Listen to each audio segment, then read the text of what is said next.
Manchester United would intend to continue their form in the FA Cup and defense of the FA Cup as we are preparing for the next game at Old Trafford against Fulham. Now, it is what it is. There's been too much drama in the last couple of weeks, but we are moving on and moving to the next thing or the next game, as Ruben Amorim always insists and emphasizes.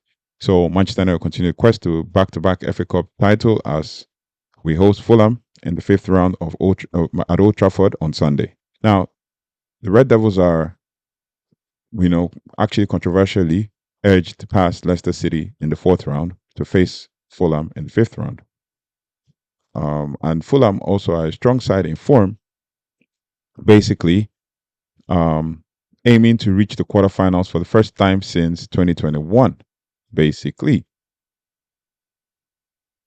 And so, basically, Man United intend to go on to the next round. Meanwhile, Fulham are in form and have aiming to reach the FA Cup finals and quarterfinal for the first time since 2021-2022 season. Now, for United, this match represents a crucial opportunity to salvage the season and to keep hopes of European qualification, because definitely if we win the FA Cup or we will have the opportunity to qualify for Europe, at least, even if it's the Europa League as we did last season. So with regards to form guide, I would say that Man United have the opportunity to edge this one, seeing as we are in, not so good form, not consistent per se. But I'll say this, like in the last 5 games, Man United have won 2, lost 2, and drawn 1. Last win coming against Ipswich Town, 3-2 when we're 10 man down and all of that, when we had to score 3 free games, all the drama that happened. But for Fulham, they basically have 4 wins in 5. Basically, 4 wins in 5 with 1 loss to go with it. And then we can also say for a fact that in the last 5 games, Man United have. So in the last 5 games, you could tell that Man United have.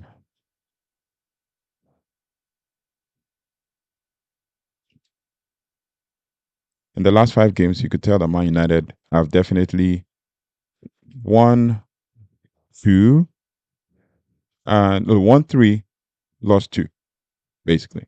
1-3, no, 1-4 and lost 1. That's basically in the last 5 games. But also in the last 88 games, Manchester United have played Fulham 88 times, and we've had 56 wins. Fulham have won 14 times, and there has been 16 draws between both teams. But with regards to head-to-head and form going into the game, as I said earlier, our last win came against Ipswich, while Fulham's last win came against Wolves in the Premier League, right? And then they lost to Crystal Palace, and before that, they won Nottingham Forest. That's really surprising. And then they beat Wigan in the FA Cup and obviously beat Newcastle, which is another unexpected victory for them. So it's been an interesting, kind of matchup. In the last 2 games, Man United have beaten Fulham. So it is a good game for us to watch and an opportunity for us to take the next stage in all of that. Now, United have been inconsistent with just 1 win in the last 5 Premier League games, and that came against Ipswich Town. And then the last 3-2 win over Ipswich Town showcased resilience, but also highlighted defensive vulnerability as we played the second half with 10 men following Patrick Dogu's red card. Now, in the FA Cup, United have won the last 14 fifth-round ties, a record that we look to extend against Fulham, the last 14 fifth-round ties. Now, with regards to Fulham, they're in strong form, winning 4 Premier League games, like I said, in the last 5 matches in all competitions, including a 2-1 victory over Wolves in the midweek. Now, they have been particularly impressive on the road, winning their last 4 away games and scoring 2+ goals in each of their last 7 away matches. That is a sick start. Now, in the FA Cup, Fulham defeated Watford and Wigan to reach this stage. So it is very important that we don't allow this to become more like a slip against Fulham. So, yeah, let me know your thoughts and feelings about this. And with head-to-head context, the recent meetings with Fulham have in the recent meetings, United have won the last three meetings against Fulham, including the 1-0 victory at Craven Cottage earlier this season. With FA Cup history, the last FA Cup meeting between the two sides was in 22-23 quarterfinals, where United won 3-1 in a chaotic match that saw Alexander Mitrovic sent off, I think, towards the end of the game, right? And then with regards to the Old Trafford record, Fulham have not won at Old Trafford since 2003, which is very good. I mean, positive going into this game. Fulham have not won at Old Trafford since 2003, and United have generally dominated this fixture at home. So it's very key for us to take advantage and try to win the game and all of that. With regards to how Fulham play, have played under Marco Silva. They employ a balanced and tactically flexible style, focusing solely on defensive solidity. I mean, Fulham are well organized at the back with a compact defensive shape that makes them difficult to break down.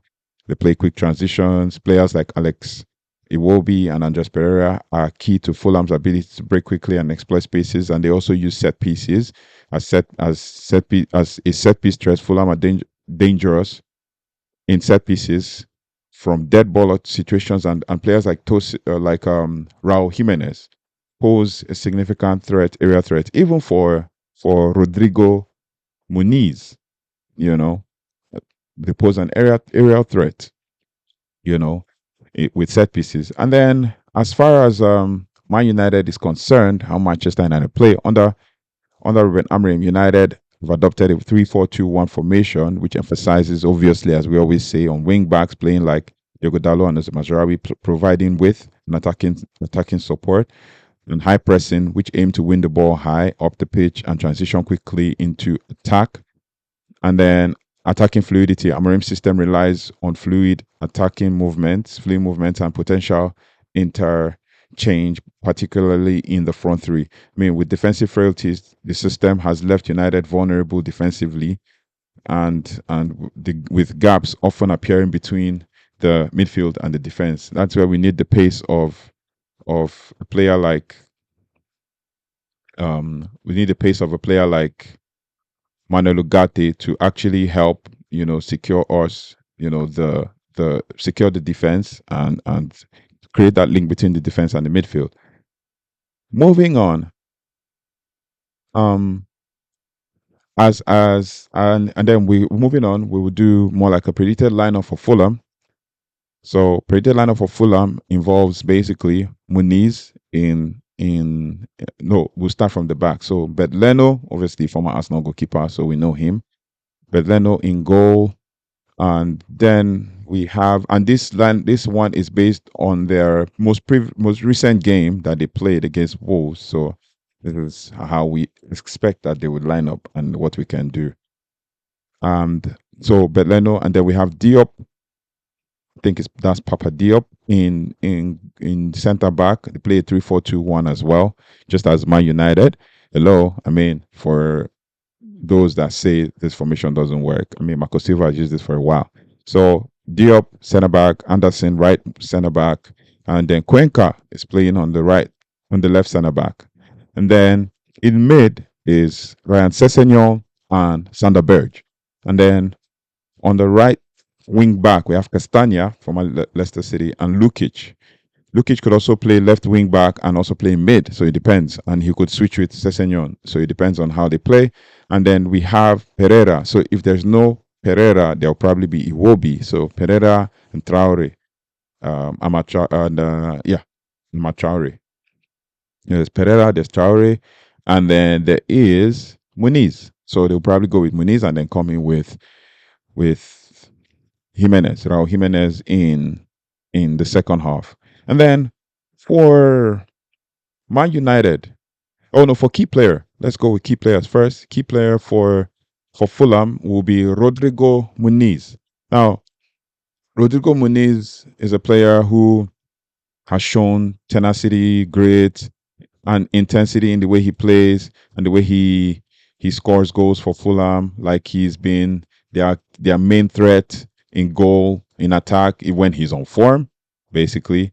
And then with regards to stats, he's played 29 games. He's played 981 minutes. He scored 8 goals and 1 assist.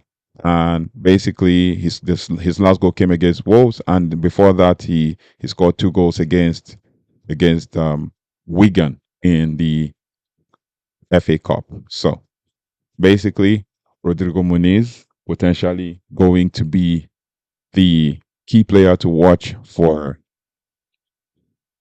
Fulham. And then for Man United, key player, for Man United, based off of the last game, I would say, because of the recent occurrences, we'll start with Andrew Nana in net. Obviously, our goalkeepers are still injured, and we have the cup goalkeepers as the cup goalkeeper is injured. I think we have the academy goalkeepers ready to play. And then we have Harry Maguire, center back again, Lenioro left, Mates Delict right. And then in mid, we go with the midfield combination that has worked magic, and that is the Bruno Fernandes and Manuel Ugarte. And then on the flanks, like I always say, we have no one else. So on the flanks, we go with Diogo Dalot on the left and Nusa Mazarawi on the right. And then up in the attacking third, we go with Garnacho, even though we heard he had a knock and he's been punished as well. But you see that news update later. We'll go with Garnacho top, and then Joshua Zirkzee on the other side of the 2 10s. He could play as a 3-4-3, he could play as a 3-4-2-1, and then obviously Rasmus Højlund. Most probably, we expect Chirobi to play a huge part in this game by coming up, or I wouldn't be surprised if he starts Chirobi and then bring in Højlund, but it is what it is. This is a lineup that can, like we expect, that can produce a threat against Fulham and produce a good game against Fulham. And I expect that Manchester United will give them a run for their money. And then for key players, we will go with Bruno Fernandes. Now, Bruno Fernandes has shown up, and I'm going with Bruno Fernandes for the main reason that Man United have proven on several occasions that this guy is a key player for the club, a good captain, despite what the critics like Roy Keane have said. If you have not watched that video, go watch the video. Despite what the critics of Roy Keane have said about a player like Bruno Fernandes has always shown up as a Man United player that has delivered season in, season out. And I have a stat: for over 9 seasons, he's produced more than 10 goals and 10 assists over 9 seasons. That is Bruno Fernandes for you. That's Bruno Fernandes for you. So basically, let's just be hopeful. And then, so for key player for Man United, Bruno Fernandes. Other key players for Fulham, other key players for Fulham would include Alex Iwobi. As I said, Nigerian midfielder's energy and creativity makes him a key player in Fulham's attacking transitions. And then we have Raul Jimenez, experienced forward and a consistent threat in the box with a test that will test United's defense with his movement and finishing. But for Man United, key players apart from Bruno Fernandes include Alejandro Garnacho, young winger who has been one of United's few bright sparks this season, even though he hasn't scored so many goals, and could exploit Fulham's defensive frailties. And Maguire as well, centre backs, his aerial dominance and his goal threat in set piece would be key in dealing with Fulham set pieces as well as us scoring goals, because he scored goals in set pieces this season. So yeah, that is it. So basically, with other team injuries, we could say Patrick Dogu obviously suspended, Lisandro Martinez ACL injury, Amad Diallo ankle injury, Luke Shaw has a calf injury, Johnny Evans back injury, and then Messi Mal has thigh injury, amongst other injuries. That we have. Then, with regards to basically, Nusa Mazraoui is basically going to play in place of Patrick Dogu, who is suspended.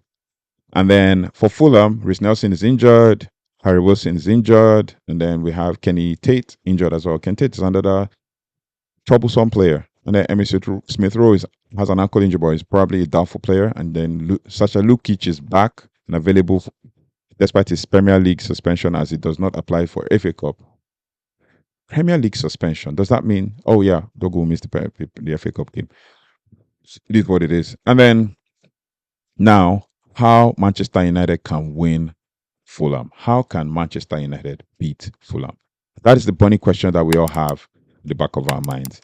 How can Manchester United beat Fulham? Now, to secure a place in the quarterfinals, Man United must do these four things that are listed. And they include exploit Fulham's defensive gaps, like using the pace of Garnacho to exploit the spaces behind Fulham's defense, and then also control the midfield. Bruno Fernandes and Ugarte must dominate the midfield and dominate the midfield battle and disrupt Fulham's attacking threat.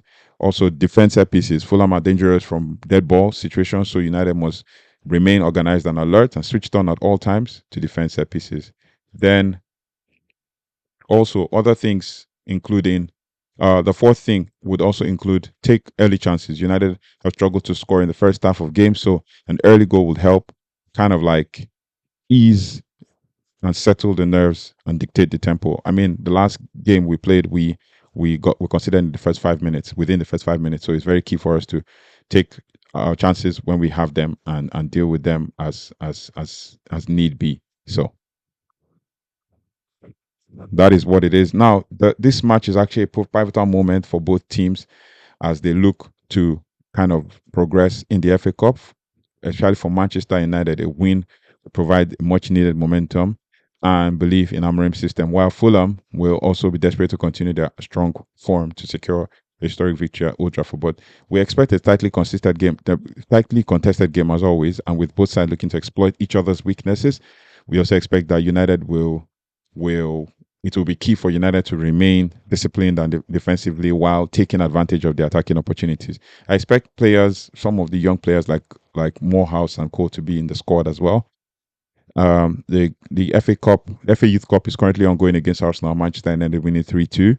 But and then I just saw Gudu Kukonki playing in that game, so very key to see what I think. I don't see Morehouse in the game, but I saw that the Fletcher brothers play as well. So those players who are potentially supposed to be on the bench won't be on the bench in that game. So it is very key for us to take advantage of this game and try to win against Fulham. I know we always have slim victories. So my predicted lineup and predicted score line for the game is a 2-0 win. I'm still dreaming again, and I'm still hoping we keep a clean sheet again. So 2-0 win.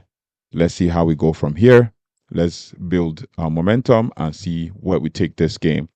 So thank you so much for watching. Thank you so much for liking, sharing, and subscribing. If you haven't already, please do like, share, subscribe, and hit the notification bell so you don't have to miss anything as it relates to Manchester United. Thank you so much for all the support we've been getting so far on the channel.